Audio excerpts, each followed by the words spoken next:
S'il y a bien une question qui obsède n'importe quelle personne qui se lance dans l'entrepreneuriat, le commerce ou les réseaux sociaux, c'est comment me démarquer. Comment faire pour que mon t-shirt, mes bijoux, mes tutos sur la cuisine finnoise sortent du lot?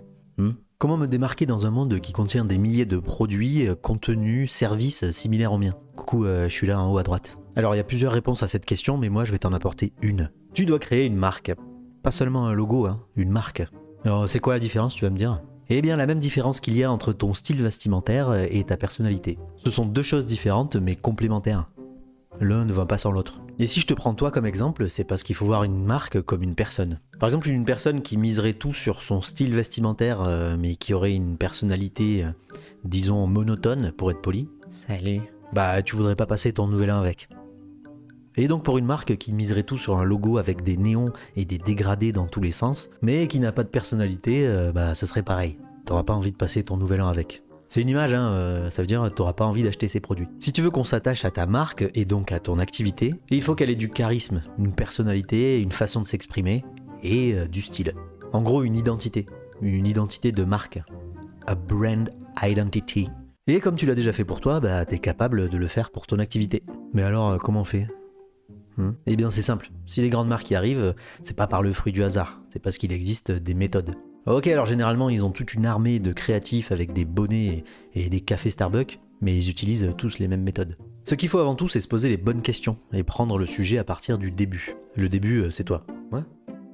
Pourquoi tu veux créer une marque? Quel est le constat, la prise de conscience qui a fait qu'un jour tu t'es levé en mode « Eh, si je vendais des ascenseurs pour chats ?» Ça ou autre chose, hein, ça marche avec tout. Ce constat est la pierre angulaire de ta marque. C'est à partir de ça que tout se dessine. Par exemple, le constat pourrait être tous les chats sont des grosses feignasses. À partir de ce constat, tu pourras définir ton but, ta mission et les valeurs que tu souhaites porter. Mon but est que chaque chat doit pouvoir aller au 2e étage.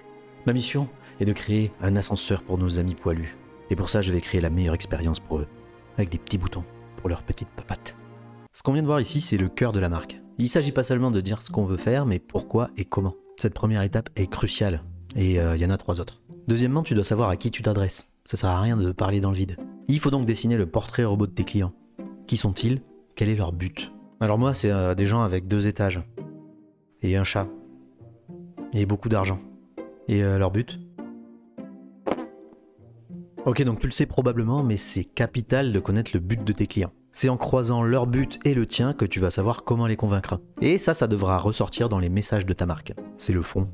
La forme, c'est ce qu'on va voir dans la 3e étape. Comment je m'adresse à eux. Il faut donc s'interroger sur la personnalité de ta marque. Jovial, sérieux, curieux, protecteur. Et bien sûr, il faut que ce soit en accord avec ton activité, avec ce que tu proposes. Moi, ce sera amical et animal.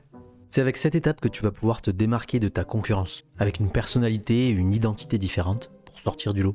Bon, si tu vends des ascenseurs pour chats, t'auras pas beaucoup de concurrence. Mais dans les autres cas, crois-moi, tu vas en avoir. Enfin, une fois que tu auras fait tout ça, tu auras tous les ingrédients pour construire les messages de ta marque. Entre autres, sa proposition de valeur, son slogan, son nom. Chassenseur.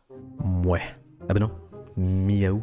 Bon, tu l'auras compris, toutes ces étapes sont importantes pour créer une marque forte et remarquable. Bon, alors là, je te la fais en version courte. Mais si tu le souhaites, j'ai créé une formation gratuite que tu peux retrouver sur remarkable.school. Et promis, il y a moins de blagues dessus. On va pas parler d'ascenseur pour chat. T'es déçu? Sur cette plateforme, tu pourras trouver 2 formations.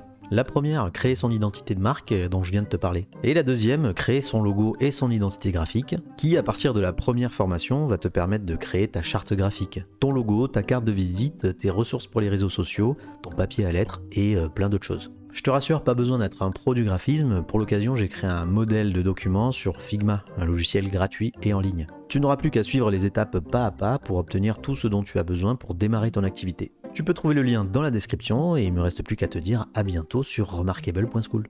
Je te fais des bisous.